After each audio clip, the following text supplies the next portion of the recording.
Jeshi la Polisi katika mkoa wa Mwanza tumemkamata na tunaendelea kumhoji mwanamke ambaye anaitwa Elizabeth Chacha Mbushi. Huyo ana umri wa miaka 30, ni mfanyabiashara na mkazi wa mtaa wa Ziwa katika kata ya Butimba iliyoko wilaya ya Nyamagana katika mkoa wa Mwanza, kwa tuhuma za kutoa taarifa za uongo kuwa ametekwa na watu ambao hawafahamiki. Siku ya tarehe 25 mwezi wa 7 mwaka huu, ilikuwa ni majira ya saa 8 na dakika 45 za usiku, huko katika mtaa wa Ziwa katika kata ya Butimba, mwanamke huyo ambaye nimemtaja aliamua kuwaacha watoto wake 4, akiwepo mtoto mmoja mwenye umri mdogo wa miaka 2 nyumbani kwake bila uangalizi wa mtu yeyote. Na baada ya kuwaacha, aliamua kutoroka pale nyumbani kwake na kuelekea mkoani Singida katika wilaya ya Manyoni kwa lengo la kwenda kukutana na mwanamume wake, yani hawara yake. Mtuhumiwa huyo wakati huko njiani akielekea huko Manyoni, aliamua kutoa taarifa za uongo kwa mume wake, ambaye pia mwanamume huyo amefanikiwa kupata naye watoto hao wote 4, kuwa ametekwa na watu wasiofahamika, na kwamba watekaji hao walikuwa wanataka walipwe kiasi cha fedha, kiasi cha shilingi 800,000 ili waweze kumwachilia huru. Baada ya kumpa taarifa hizo za uongo mume wake mara moja alitoa taarifa kwa jeshi la polisi, na wakati huo mwanamume huyo anapata hizo taarifa hakuwepo nyumbani. Alikuwa amesafiri katika shughuli zake za biashara, ambapo alikuwa katika mikoa ya kusini huko kwa kipindi cha zaidi ya miezi 3 akiwa huko anafanya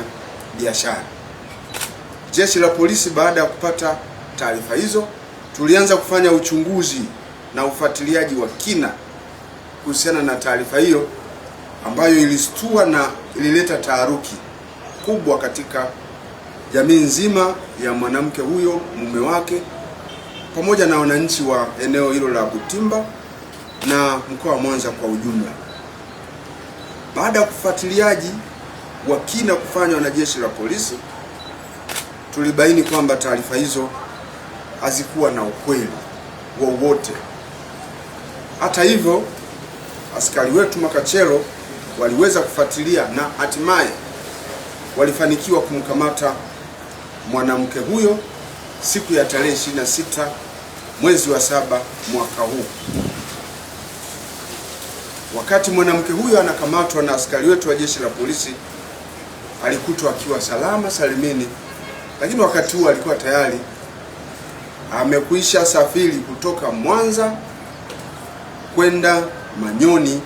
katika mkoa wa Singida na kwenda kukutana na huyo mwanamume wake ambaye awali alikuwa akifanya kazi kama fundi ujenzi katika eneo hilo la Butimba.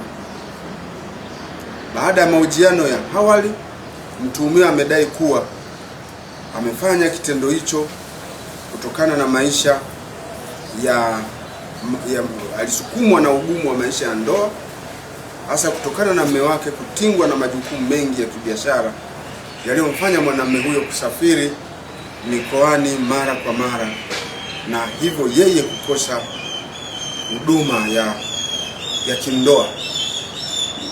Chanzo cha tukio hilo ni tamaa za mahusiano ya kimapenzi,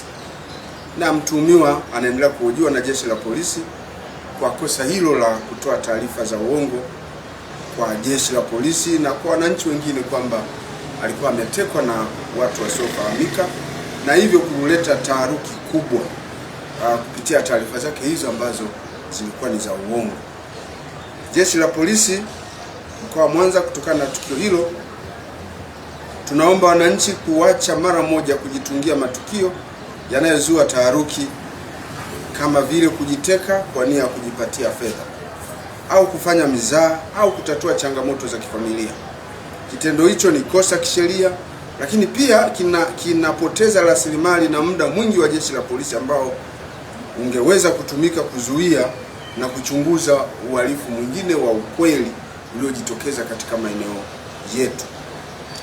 Jeshi la polisi linatarajia kuchukua hatua za kisheria kwa mwanamke huyo kwa kutoa taarifa za uongo kwamba ametekwa. Lakini pamoja na hatua hizo za kisheria ambazo tunatarajia kumchukulia mwanamama huyo, pia tayari jeshi la polisi kupitia dawati la ukatili wa kijinsia na watoto, ambapo kuna washauri wetu wanaohusika na mambo ya ushauri na sihi wakiwa wanandoa, tayari tumesha wakutanisha wanandoa hao wawili na dawati hilo, na wanaendelea kupata ushauri na nasihi kuhusiana na namna bora, namna ya kimahusiano waendelee kuishi kama wanandoa bila kujitokeza changamoto.